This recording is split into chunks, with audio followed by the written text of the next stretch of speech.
step up to the podium. So while Linda's getting prepared, I'll just give an introduction again.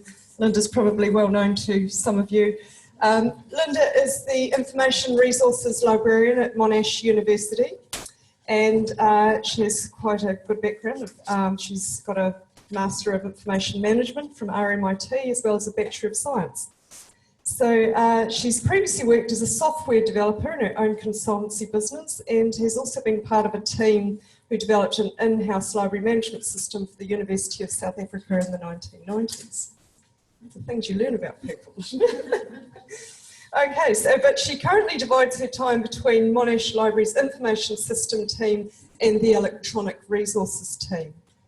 So Linda is going to present on ingesting EZproxy logs into Splunk. I managed to get that all out. So I will hand it over to you. We will have time for questions. We are actually now running ahead of time. So take your time, Linda, and think of some questions that we can ask Linda. When Linda has finished, we do have a vendor coming to join us to talk briefly on syndectics. So we're hoping we can do that before we break for lunch, and we will have plenty of time for lunch. So don't panic. We won't be sucking into your lunchtime too much. So I'll hand over to you, Linda.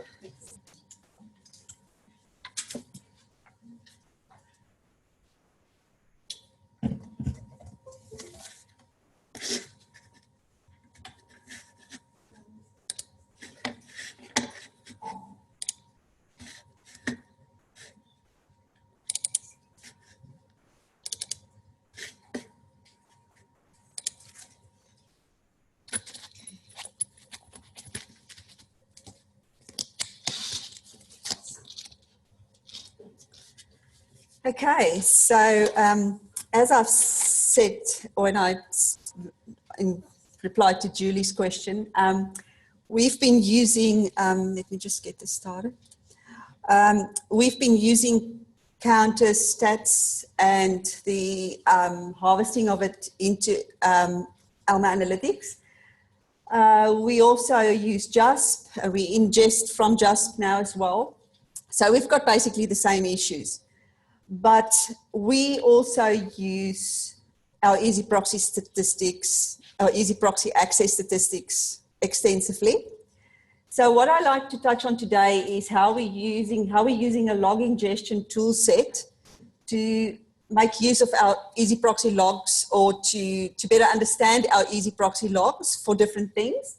First thing is our statistics, and the other thing is to look at misuse of our information or our electronic resources. So I'll touch on the issues we have around the access statistics, then how we've solved it with our tool set, and also the issues around the compromised accounts that we probably have all experienced. So EZproxy statistics, we've always used, so I can start by saying EZproxy is at Monash locally hosted. It is administered by the library and IT. So basically, IT is responsible for the physical server and the upgrade of anything on the physical server, whether it's an actual virtual server, but and the memory and stuff like that. And then in the library, the systems team and the electronic resources team is sort of working together on EZproxy. So the systems team will do things like upgrade the version of EZproxy, the software. They will do things like help us with the scripts for the analytics. So they're involved in many things around that, the security certificate. So it's a very much a team effort between different teams there. We are in a privileged position to have access to all these logs. I don't think everyone does have, but there's good reason to have that. All our on and off campus users go through EZproxy. We try to use EZproxy as far and wide as we can. So we try to put every single resource through that. And we in the process of moving to SSO sign-on onto EZproxy. And once we've done that, we'll have a re-evaluation of all our resources that currently outside of EZproxy that we would like to put through EZproxy. EZproxy gives us a lot of control over the security of our system. So we try to get vendors to use EZproxy and to support EZproxy as far as we can. So Monash has always used the EZproxy logs for statistics. It's not something new. And as I've said, it's additional to the counter and vendor statistics. And for some platforms, these are in reality our only statistics. There's nothing else to use. As you would know, some databases, it's all we have is the EZproxy access statistics. There's no other option. So we use that in conjunction with the counter and the vendor. So some vendors have separate statistics as well. We use that as well. We try to use as much as we can. And the EZproxy log statistics, the access statistics, we've previously, before we've started using a log analysis tool, we've used a Python script for that. So the Python script was generating HTML and CSV files. And the script actually had enriched data, access to our faculty data. So it matched that up. And so we had a lot of extra information in there. And but that was before. But then with these EZproxy access statistics, we had some issues. So one of the main things was the maintenance of the Python scripts. So there was, you needed someone with Python knowledge to sort of, keep these scripts going. The slow execution of the scripts as the logs were getting bigger. So we had once a month, we'd run these scripts to collect the data for us. But it was getting so slow and our data was getting more and more access was happening. So, it was just getting out of hand. We also had an issue with the Python libraries no longer supported. So once we moved to a new Linux version, the Python scripts fell over. And another big thing that I haven't got on here is we lost our faculty information. We moved to a different identity management system. And in that process, we lost the access we used to have to our faculty information. And then, of course, the problem with the skewed statistics due to EZproxy misuse. When we have at Monash a compromised account, it's sometimes a massive problem because it's a huge inflation of the access statistics. So that is something we had to deal with. So we've decided on Splunk. In the university, we already had an enterprise version of Splunk. So we latched onto that and we are ingesting our logs into Splunk at the moment. So we've just recently been able to start enriching that data again with faculty data. Our IT team has created summary indexes for us on Splunk, which means that we can once again start collecting faculty-specific access statistics. We're also looking at Tableau, but with Tableau, we've got different initiatives going on. We're also looking at joining our data lake at Monash, but we're also working on a Tableau connector. If we can get a Tableau connector going for Splunk, it will also mean our subject librarians can get access to these statistics and run it as they wish and create their own reports from it. So that's something that we are also working towards.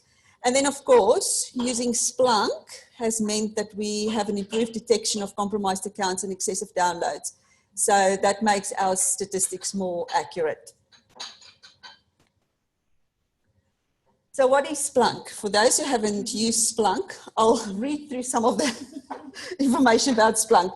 Splunk is used for searching, monitoring, and analyzing machine-generated big data via a web-style interface. It captures indexes and correlates real-time data in a searchable repository from which we can generate graphs, reports, alerts, dashboards, and visualizations. So Splunk as an analysis tool enables us to create reports and alerts about suspicious patterns of behavior over a period of time on which we can act before serious copyright breaches occur.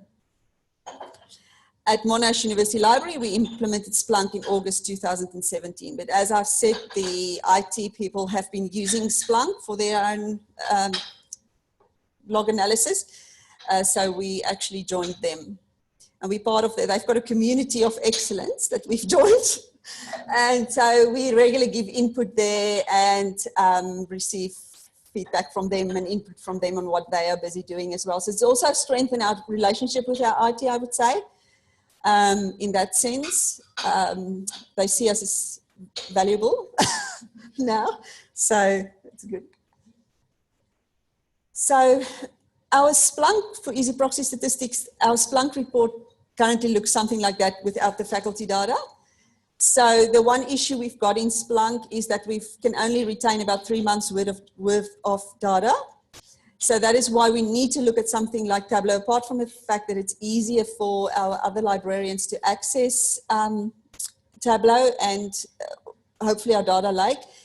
The other problem we have is that we can only retain 3 months of data in Splunk. So at the moment we download these reports and we have them available, but we hope to soon have them in a more, in a better environment. So if I can go into the EZproxy misuse challenges. Two of the main issues that we have is the excessive downloads. So you'll find that there's a user using a script or a browser plugin, a perfectly legitimate user, downloading things that's all to do with his study area, so it's no problem, but he's downloading massive amounts of data. So we, last year at one stage, we had a new lecturer or an assistant lecturer or something joining the university, and in the first 3 days, this IT lecturer downloaded about 4 gigabytes of Science Direct books. So we were blocked. The poor man, when I found him, he was terrified. It was just terrible what went through his mind. But yes, that's a reality. They sometimes don't read our acceptable usage policy, and they started downloading. He said he found all these interesting books and he wants to read it at some stage. So, and then of course the compromised accounts that over time we've realized mostly to do with phishing emails. So for us, phishing emails are actually the one major big thing. And to get away from, I don't know how we're ever going to move away from that, because every year you've got new users to the university, you try to educate, but it's a constant influx of new people, and we've actually got the same problem as the banks. I mean, it's a phishing email, and they're getting so sophisticated. A specific email comes through and say, your library account is about to expire. Please click here and enter your details to make sure that your account stays active. And the people who fall for it are often staff members who are non-library users. Your admin staff members, your buildings administration staff members who are not your general users of the library, so they are not aware of what's going on. So to me, the only way to actually stop this from happening is if we need to stay on top of it. We're not going to be able to anytime soon stop our users from reacting on a phishing email. It's not something that's going to happen soon, even though we try our best. So the procedure at Monash, even when we still were manually looking at the logs, was to sort of identify the specific account, a compromised account. Then we block the account in EZproxy. We inform IT security about this block. Then IT security actually straight away reset that account's password, and then they communicate with the user. So this is something that we had to it took a while to sort that out with our IT people, because the help desk wasn't always, there was a big turnaround of people, so they didn't always do the education. They'll reset the password and let us know, please unblock the person, reset the password. But most of these times it was because of a phishing email. So we had often times where we blocked the account, the password was reset, the person created a new password, and then the phishing within about a month the phishing email was sent again because they realized this person fell for it before. So they just do it again. And that same account was compromised. So now we're very adamant about, we are not unblocking this person from EZproxy if you haven't actually educated the user. It's important, even if we do it one person at a time, you do need to do that education. Otherwise, it just happens again. So for the excessive downloads, we also block the account in EZproxy, but if we are 99% sure that this was legitimate use, it wasn't a compromised account, we email the user with a set of questions to answer. Where were you during the last week? What did you download? Things like that. When it's a staff member, we pick up the phone and phone them and ask them about this excessive downloads. So if we feel after communicating with this person that it was still a compromised account, we would go through the same process as the compromised account. Otherwise, if we receive a satisfactory reply and the person says, oh, sorry, I'm so sorry, this is what happened, we unblock them and carry on from there. So before we started using Splunk, we monitored the event logs once or twice a day. So we'd start, say, in the morning to have a look at the server status and look at open sessions. We will take a session if it's from a country that we don't expect usage from. So Monash has got a lot of campuses all over the world, but if you see usage from Russia, you would think what's going on here, and you will look at that IP address, you'll look at that user and see what this user has done over the last 10 days, just looking at the events, not the actual logs of downloads, but the events, the logins, the logouts, to see what this person has done. That was probably bring you to, so this is a specific user that can bring you to something like this, where the person has logged in from Malaysia, from Istanbul, Monash, and Istanbul again. So then you start to wonder about where is this person from. But the main issue around this was you have to find someone to investigate first. So there's no one jumping out at you. You have to actively search, firstly, to find an account that looks like there's something going on, and then you start to investigate. So it was extremely time consuming. And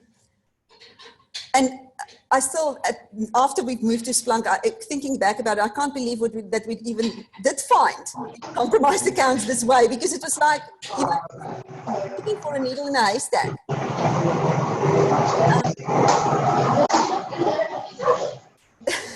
Someone is not muted. No, so the other thing was that if we received an email from a vendor about a block, we obviously had to go in and investigate where this block comes from. But it led to long delays because it can be time consuming, and because of time differences, if it's a European or a US resource, it can lead to a long time frame before we get back online again. So all our users, because everything goes through EZproxy, and if a resource, you know, off campus and on campus, if we are blocked, the whole of the university is blocked from that electronic resource. That's the reality of it. So it led to long delays. We also had a Python script to monitor downloads. So this script would send us an email when there was an excessive amount of downloads from one user, or many events happening in one connection. But over time, this has become obsolete because things have started to change the parameters. Things are bigger, files are bigger now. Someone like JSTOR has got a lot of little things happening all the time. So you can't, you know, judge the number of events by just looking, you know, at, you know, this is the maximum number of events you're allowing. So the same thing. In order to change that Python script, we needed someone with a lot of, you know, insight. So it's just not worth it. And it's just one script and looking at one particular thing. So that was before Splunk.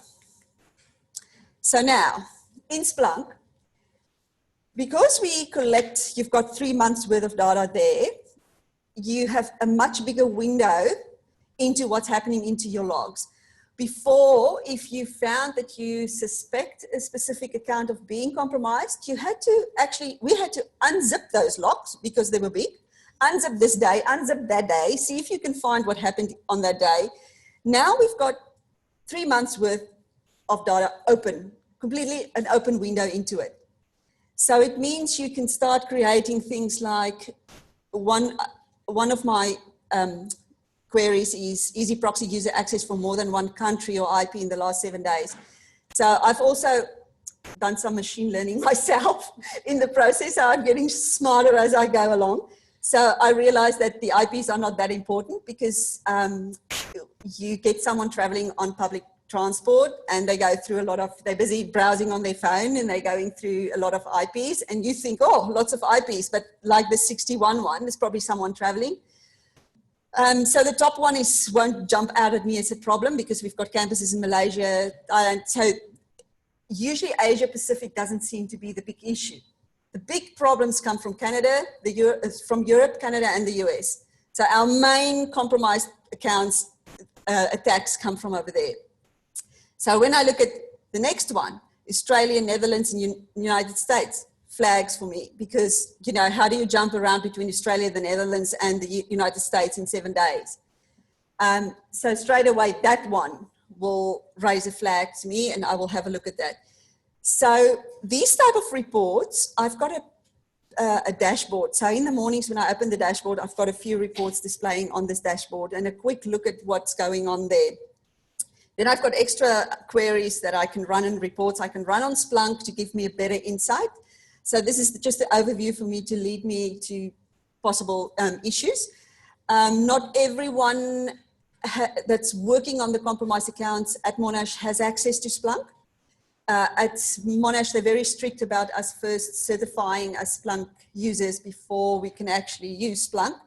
So I'm emailing these as reports once a day as well. So someone checks in the morning what's going on with these reports. Obviously, the users are listed in the reports. I've just anonymized my data for the presentation. Another one is total downloads by users in the last 24 hours. And once again, you learn what is acceptable and what not as you go along. When you start investigating people, you start to learn, okay, no, this is acceptable, this can happen, that can happen. I've got a report that I run that compare these two with each other. That's a join between number of countries access was from and total downloads, so that I can compare, you know, it was someone doing something funny and downloading a lot. The report is very heavy, so I can't have it in my dashboard running every day or every time I try to refresh something. So what I do is I run this report, say once a day, just to do a check of what's happening there.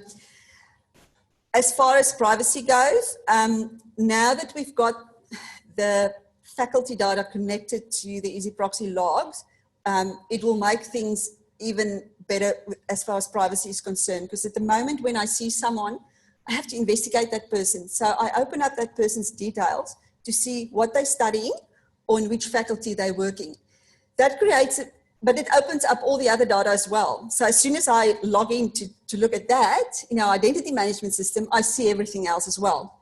So once we've got the faculty data that's just happened this week, the reports, the extra indexes, I would include that in my reports, which means I don't have to go and access that user's data. I can still see its username, but I can see, okay, it's acceptable. You're accessing Science Direct and you're in the science faculty, or you're accessing engineering, IEEE, but you are part of engineering. So I don't have to go and investigate that person further and looking at all the other information about that person. So even though it was a process to get access to these indexes, because it was about privacy, it actually makes a lot of sense to rather have it there than to go and research people. So the success we've been having. In 2016, we had 10 incidents of compromised accounts that led to vendor blocks. So we had 10 vendor blocks in 2016 with 26 days offline for those resources. So it's around about 2.5 days. Some were happened before a weekend, then we'll have 4 days off, and another one we might have just 5 hours off. But in average, 2.5 days per incident, we were offline for that specific resource. That started increasing dramatically in 2017. In 2017, we had 16 incidents, but this happened all before August last year. So the only reason we were offline for less days were before 2017, we only had one person looking at these emails and communicating with the vendors to get us back online. So sometimes something might slip through, or the person might be off for the day or something like that. But in 2017, we've got two people now full-time looking at this. When I'm in my split role doing my role with the systems team in electronic resources, I have someone stepping up for me doing my bit in this as well. So that's why we kept the days down, but the incidents were increasing rapidly of vendor blocks because of compromised accounts. And then 2018, 0. So up to now, absolutely no vendor blocks because we are staying on top of the compromised accounts. And that's the only reason. I have a very good relationship with IEEE now. No, honestly, I'm not joking. I've got an exceptionally good relationship with them because they realize that we are staying on top of things. So they feel that we're doing our bit. So they are meeting us halfway, sort of. And you know, the thing is, it doesn't matter how you feel about free for all. The reality is it's a business and it's against the law. So if you're stealing someone's account, it's against the law. So even if you're a researcher and you believe in free and free for all and, you know, these things, double dipping and whatever, the reality is it's not legal. It's against the law at the moment and we have to stop it. So IEEE detected 17 breaches from Monash in 2017. 9 by May, there was already 9. So once again, by August, it started stopping. So we would have had more in 2017 if we didn't start using Splunk in August. Up to now, this year, we had 4. So twice in February, 1 in January and 1 in May. But once again, because we were preemptive about this, it didn't cause a block. So what will happen typically now is I will pick it up before IEEE picks it up. And I got 3 people that I sent emails to at IEEE to notify them, we found this person, this is the IPs they originated from, we've blocked the person, so we prevent that block from IEEE. It was honestly getting to be quite an issue. So I spoke to IEEE about 2 weeks ago and they said worldwide there's been a massive increase. So we are the only ones seeing a downturn. There's also been an increase in the number of universities targeted. So if you've never been targeted, you will be targeted at some stage. So Monash is experiencing a decrease. What seems to happen is, I'm convinced that they steal these accounts. Then there's a lull of about, you can see they test the account to see if they've got access by a phishing email. Then there's a lull of about 4 or 5 days, maybe a week, and then the account is used. So they sell these accounts on. So if you stop them, it's not worth their while. So if I stop them, they pop out at another university. So this is what's happening now. IEEE didn't have a big problem with some of the smaller universities because Monash was open for it.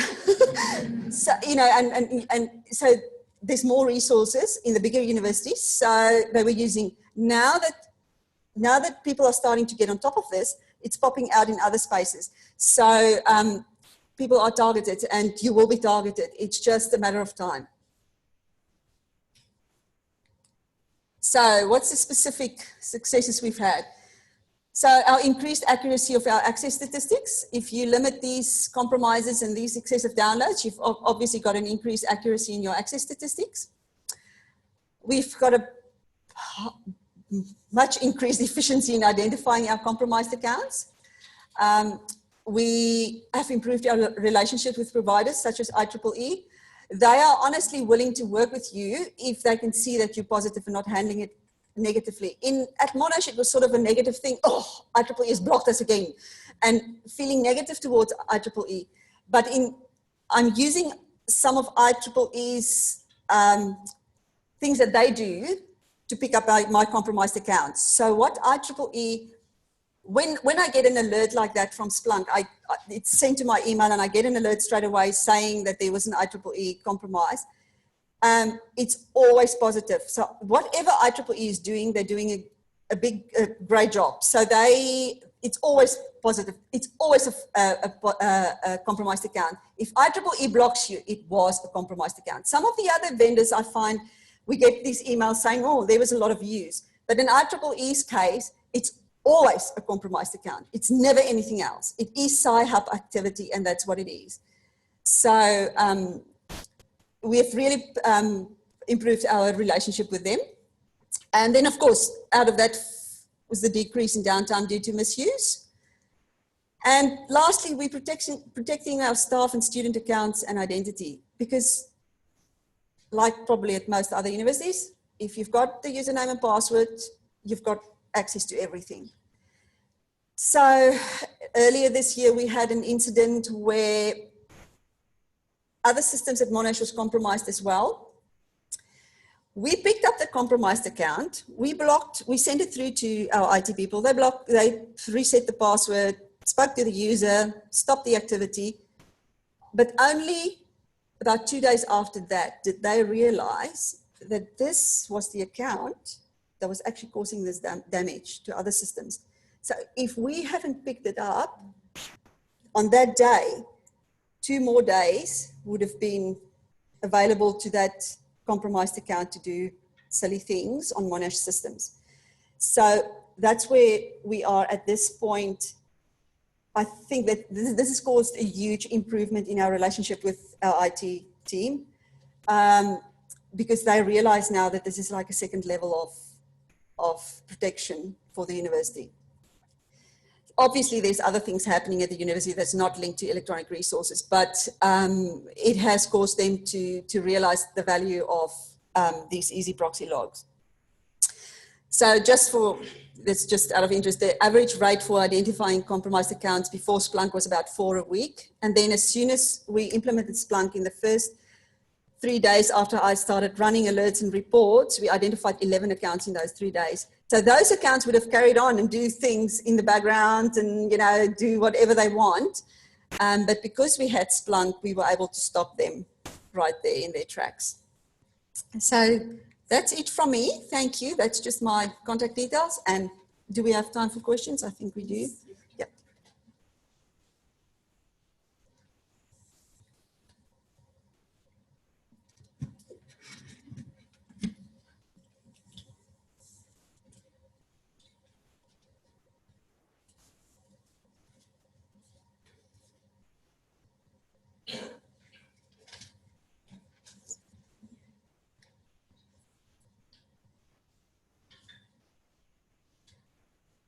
I just wanted to confirm, what is Monash threshold to consider that the download is excessive download?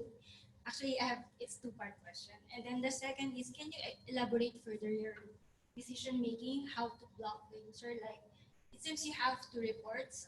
The first one is about the IP, and the other one is the number of downloads. Yes. Do you always compare that, or? No. Okay. So I've got about 7, so I've just got 2 on here. So on my dashboard, I've got 7, and then I've got extra reports. But these are just 2 basic things that you can look at. So for the country changes, like I've said, the IPs are not that important to me anymore. I look more at the country changes. So in our case, it's all about where that person is coming from. Germany is a huge issue. The Netherlands is a huge issue. The US, Canada is an issue. And then also Russia, but we see less of that at the moment. So if I see a user from there, And especially if there's another country as well, I straight away investigate that person.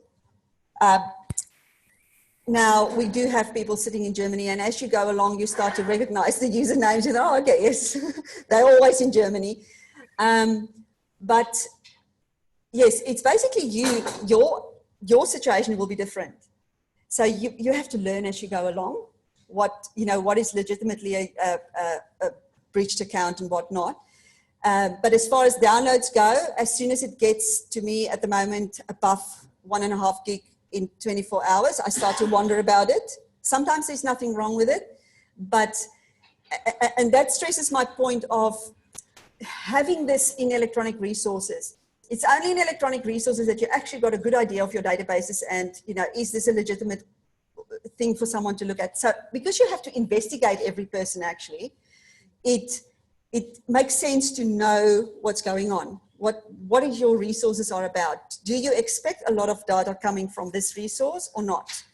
Like I said, JSTOR has got a lot of little things running in the background. So as soon as I see JSTOR, I know, ignore it. But yes, you learn as you go along. So that's basically.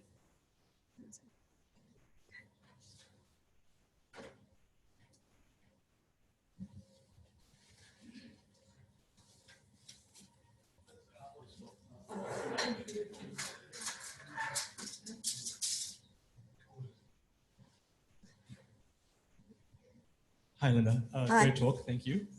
I just have a quick question. It's like we've also noticed that a lot of vendors are moving towards a single sign-on type model for indicator users, and they no longer require going through EZproxy. Have you thought about how you guys are going to address that? Yes. So as soon as we've gone over to SSO for our EZproxy sign-on, we are going to tackle that issue. So we are going to try and do it through EZproxy, in order to be able to collect the logs. So your actual login, you will just be redirected through EZproxy. Now, this is something that we haven't done, so I can't say that it's going to work or not, but in the next, I would say probably in the next month or so, we will work on that and get that going and see how many of those we can just redirect through EZproxy so that we can collect the logs. Because one of the main issues that you probably would know, if they've logged in through EZproxy, you've got, through SSO, you've got no control over it. You've got no idea that there was misuse. You've no idea where that person comes from. There's nothing you can do. So our IT department is also implementing a new SSO logging for the university, which they will have better logs as well. So I hope at some stage we will come to the point where we will just be a second level of support. They will pick up some things before they get to EZproxy, but we're definitely going to try and move our logons through EZproxy.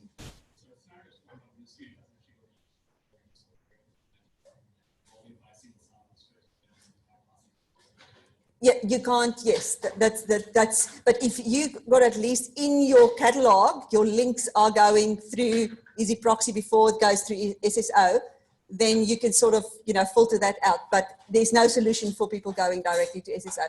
But we actively, when we sign for a new electronic resource, we try to get the vendors to use EZproxy. So, because often we get the issue, no, but use SSO, but we will always say, no, can we please do it through IP recognition so that we can go through EZproxy? So in a lot of cases, we've avoided SSO by being adamant about going through EZproxy.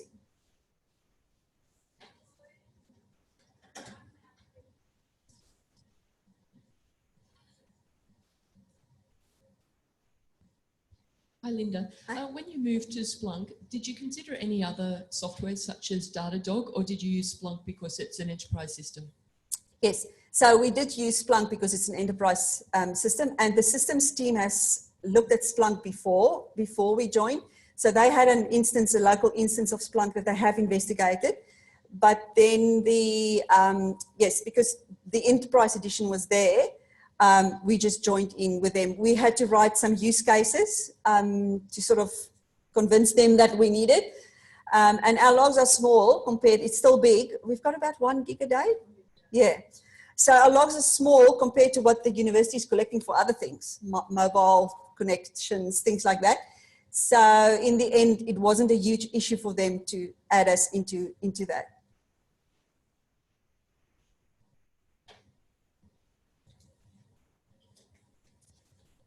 Okay, thanks a lot, Linda. Thank you. Thank you, Linda. Just more of a comment rather than question, possibly to answer some of the other things as well. So very similar problems at Lancaster. Absolutely right. IEEE is becoming increasingly important for us. The good thing about them is they give you activity trackers, so you can actually track this iHub activity as well. And it's true, we had 0 incidents last year and about 4 already this year, so it's increasing worldwide.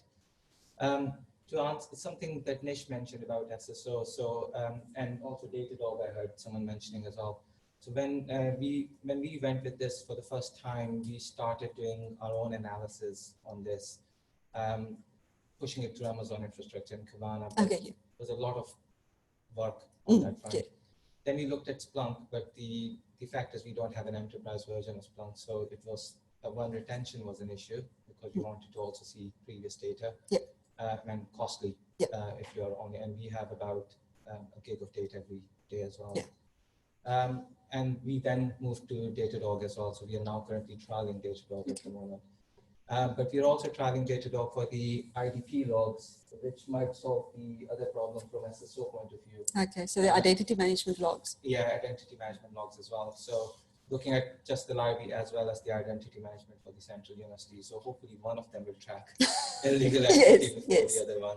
So lots of activity going on, no solutions yet, lots of trials at Lancaster. So this is really, really timely and really interesting. And I can fully appreciate the JSTOR problems.